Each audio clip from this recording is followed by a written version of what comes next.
అయితే చూపించాలి. ఆ చూపించాక మాదే కాదని మేము కన్ఫర్మ్ చేసుకోవాలి కదని చెప్తున్న పరిస్థితి కనిపిస్తుంది. మార్నింగ్ నుంచి కూడా ఎక్కడైతే మాత్రం ఒక దీక్ష రూపంలో అయితే మేము చేస్తున్నామని చెప్తున్న పరిస్థితి కనిపిస్తుంది. ఏదేమైనప్పటికీ సరే మరోవైపు చూసుకుంటే ఇక్కడ ఉన్నటువంటి పోలీసు వ్యవస్థ కూడా మా మీద అయితే రుబాబు చెలాయిస్తున్నారని చెప్తున్న పరిస్థితి మాకు కనిపిస్తుంది. కెమెరా పర్సన్ నాయుడుతో రాజేష్, RTV, అనకాపల్లి నుంచి. ఫార్మా కంపెనీలో నిన్న జరిగినటువంటి ప్రమాదంలో చనిపోయినటువంటి ఆ కుటుంబ సంబంధించినటువంటి బంధువులు అయితే మనతో పాటు ఉన్నారో వాళ్ళైతే ఈరోజు ప్రధానంగా చూసుకుంటే అనకాపల్లి జిల్లాలో ఉన్నటువంటి ఏదైతే NTR ప్రభుత్వ హాస్పిటల్ అయితే ఉందో హాస్పిటల్ ఆ మార్చురీ వద్ద అయితే ఉద్రిక్త వాతావరణం అయితే నెలకొన్న పరిస్థితి కనిపిస్తుంది. అయితే ఈ ఉద్రిక్త కారణం ఏంటి దాని యొక్క మరింత సమాచారం వాళ్ళని తెలుసుకునే ప్రయత్నం చేద్దాం. ఇక్కడ ఉదయం 7 గంటలకు వచ్చాం మేము. 7 గంటల నుంచి ఎందుకు వరకు దిగ్గాం. ఆయన ప్రెస్ మీట్ ముందు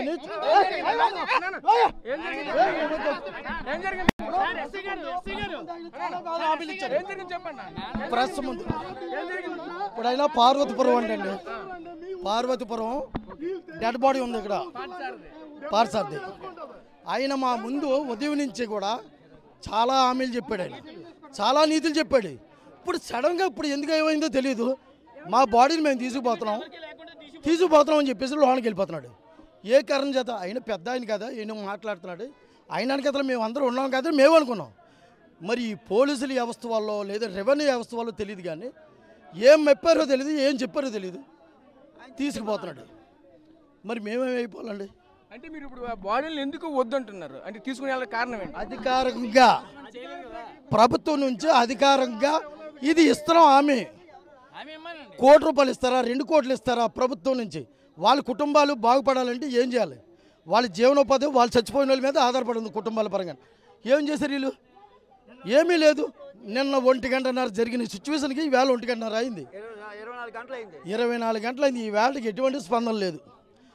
ప్రభుత్వం లోపమా, ఇక్కడ యాజమాన్యం లోపమా, ఏంటి ఇక్కడ లేదంటే వ్యవస్థ లోపమా, ఏంటి అసలు ఏంటిది? ఎందుకు చెప్పండి? ఇది మీకు ఇప్పుడు కావాల్సింది ఏంటి? మీకు ఏ విధంగా న్యాయం కావాలి? ప్రభుత్వం ఏదైతే ఇస్తానన్నదో అది అధికారంగా ప్రకటన ఇవ్వాలి. ఇక్కడ ప్రకటన ఇవ్వాలి.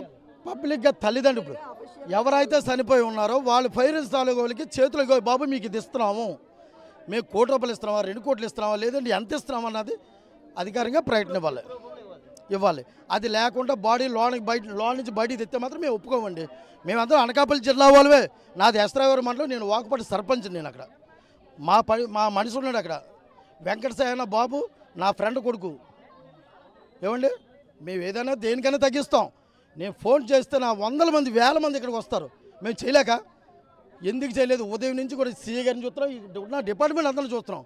ఎందుకు పాటిస్తున్నామంటే ఏదో న్యాయం జరుగుతుంది. అందరికీ జరిగినట్టు అక్కడ కేజెస్లో 12 మంది 15 మంది ఉన్నారట, 13 మంది ఉన్నారట. వాళ్ళకి వీళ్ళకి ఒకే న్యాయం జరుగుతుంది కదా అనుకున్నాం. ఇప్పుడు ఏదైతే విజయనగరం అయిన పార్వతీపురం అయిన ఉన్నాడో ప్రెస్ మీట్లో ప్రతి దగ్గర కూడా ఆయన చాలా ఎక్కువ మాట్లాడాడు. ఇప్పుడు చెప్పా చేయకుండా ఎవరికి చెప్పా చేయకుండా ఆయన వెళ్ళేమో ఆయన తాలూకా బాడీ పట్టిపోతానంటే మేము ఏమైపోవాలి చెప్పండి? ఇక్కడ ఏ కారణంగా తీసుకుపోతున్నాం మాకు తెలియాలా? అది తెలిసిన తర్వాత ఆయన తీసుకెళ్ళమనండి. ఏదైతే కానీ ఇప్పుడు చనిపోయిన వ్యక్తులు ఉన్నారో వాళ్ళ తల్లిదండ్రులకి ఏ విధమైన ప్రభుత్వం హామీ ఇస్తుంది ఇచ్చి తీసుకెళ్ళిపోమనండి. మాకు ఎటువంటి అభ్యంతరం లేదు. అంతే. బాధ్యత లేదా? బాధ్యత లేదా యాజమాన్యానికి?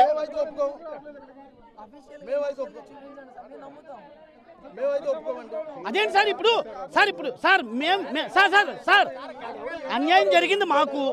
మేము మీకు శత్రువులు కాదు, మీరు మాకు శత్రువులు కాదు.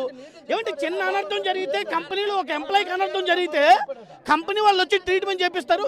ఇంత అనర్థం జరిగినప్పుడు కూడా కంపెనీ యాజమాన్యం ఎందుకు స్పందించలేదు? ఇక్కడికి ఎందుకు రాలేదని అడుగుతున్నాను. లోకల్ ఎమ్మెల్యే గారు మినిస్టర్ గారు అనిత గారు మా లోకల్ ఎమ్మెల్యేని MROని తీసుకొచ్చి ఇగో మీకు మీ తాలూకా డెడ్ బాడీకి ఈ విధంగా చేస్తున్నాం, న్యాయం ఇప్పించండి బాబు, ఇప్పించండి. ఇప్పుడు అది ఉంటే మాకు ప్రాబ్లమే లేదు సార్.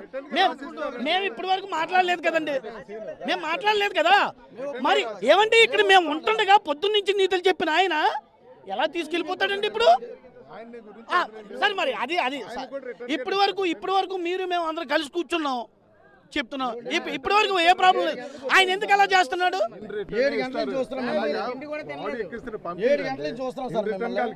మరి ఇంత దారుణం. ఒక ఎంప్లాయీ చనిపోతే కంపెనీ వాళ్ళు ఒక్కరు కూడా ఇక్కడ రెస్పాన్సిబిలిటీగా లేరండి. నిజానికి చెప్పాలంటే పోలీసు వ్యవస్థ కనిపిస్తుంది ఇక్కడ. కంపెనీ వారు ఒక్కరు లేరండి. ఇది ఎంత నిర్లక్ష్యం అండి చెప్పండి. అప్పలనాయుడు సిఐ గారు, సత్యనారాయణ ఎస్ఐ గారు మాకు తెలియలేని వ్యక్తులు కాదు, మాకు తెలియలేని మనుషులు అయితే కాదండి. అలాగని మేము పోలీస్ వ్యవస్థను తప్పుపట్టడం లేదు, పోలీస్ వ్యవస్థకి మాకు ఆర్గ్యుమెంట్ లేదండి. కాకపోతే యాజమాన్యం ఎందుకు స్పందించలేదు ఇప్పటివరకు అని అడుగుతున్నాను. ఏది సార్, ఏది ఏది ఏంటి ఒక పర్సన్కి అనర్థం జరిగితే కనిపిస్తుంది, ఇక్కడ ఎందుకు కనిపించలేదు? ఆయన ఇక్కడే అచ్యుతాపురం ఈ కంపెనీలోనే వర్క్ చేసేవారు. తాను వచ్చేసి ఏంటంటే ప్రొడక్షన్ డిపార్ట్మెంట్లో వర్క్ చేస్తున్నారు, ఒక ఫంక్షనింగ్ అనమాట. సో మరి ఇలాంటి సిచ్యువేషన్ జరిగింది. కానీ ఈ రోజు వరకు కూడా ఇక్కడ ఒక యాజమాన్యం కానీ ఎవరైనా ఉన్నారా? దాన్ని ప్రశ్నించే వాళ్ళు ఎవరూ లేరు. ఇంతలా బాధపడుతున్నా, ఉదయం నుంచి సాయంత్రం వరకు ఇంత బాధపడుతున్నా కూడా యాజమాన్యం అంటూ కూడా స్పందించలేదు. దానికి పోలీసులు అత్తాసపడుతున్నారో మరి ఏమవుతుందో కూడా మాకు అర్థం కావట్లేదు, ఏం జరుగుతుందో కూడా తెలియట్లేదు. మీరు కూడా చూస్తున్నారు, నైట్ నుంచి ఇప్పటి వరకు, నిన్న 2 నుంచి ఇప్పటి వరకు మేము దాని గురించి బాధపడుతున్నాం. కానీ ఎవరైనా స్పందిస్తున్నారా? ఎవరైనా పట్టించుకుంటున్నారా? దానికి ఎవరు విలేకరులు తప్ప మాకు ఎవరో కూడా కనిపించడం లేదు. న్యూస్ని మరి ఏం కవర్ చేస్తున్నారో, ఏం జరుగుతుంది అసలు ఏంటి, ఏమైనా అంటే వచ్చి తీసుకెళ్ళిపోండి అంటున్నారు. ఒకటే మాట, సంతకాలు పెట్టండి బాడీ తీసుకెళ్ళిపోండి, సంతకాలు పెట్టండి బాడీ తీసుకెళ్ళండి అంటున్నారు. దానికి సొల్యూషన్ ఏంటంటే సొల్యూషన్ చెప్పట్లేదు. భరోసా ఎవరు ఇస్తారంటే భరోసా ఎవరట. చూడండి తల్లి చిన్నపిల్లలతో ఎంత బాధపడుతున్నారు. లేదు, ఒక్కరు కూడా రాలేదు, నథింగ్. నాయకులు రాలేదు, యాజమాన్యం రాలేదు, కలెక్టర్ వచ్చారు వెళ్ళిపోయి. కలెక్టర్ రాలేదు, అసిస్టెంట్ వచ్చారు, అసిస్టెంట్ వచ్చి వెళ్ళిపోయారు. ఎవరెవరో వస్తున్నారు, ఏదేదో చెప్తున్నారు. అది ఎంతవరకు నమ్మాలి వాళ్ళని? పోనీ మీరేం పేపర్ ఇస్తారంటే సైలెన్స్, అంతగా ఇంకోటి లేదు. ఏమంటే స్టోరీ చెప్తున్నారు, ఎవరికి నచ్చిన స్టోరీ వాళ్ళు చెప్తున్నారు. పైన కూర్చున్న వాళ్ళు ఎవరో స్టోరీ చెప్తారు వీళ్ళకి, అదే స్టోరీ వీళ్ళు ఇక్కడికి వచ్చి రిపీట్ చేస్తారు. మాకేమైనా ప్రూఫ్ ఏముంది? ఏమీ లేదు. ఒకడు వచ్చాడు ఇందాక, నేను చూశాను సీఎం గారు ₹1 సంతకం పెట్టాను అన్నాడు. వీడు పక్కన కూర్చోబెట్టుకొని సంతకాలు పెట్టారా? అంత తోపులో వీళ్ళు సీఎం పక్కన కూర్చునేందుకు? ఇంకా ఇలాగున్నాయి స్టోరీలు. ఓపెన్గా వచ్చి ఇగో కంపెన్సేషన్ అనండి, ఎవడికాడు వెళ్ళిపోతాడు. బాధితుల కుటుంబాలు ఉన్నాయి, చదువుకున్న పిల్లలు ఉన్నారు, అందులో వాళ్ళకొక వృత్తి చూపించండి.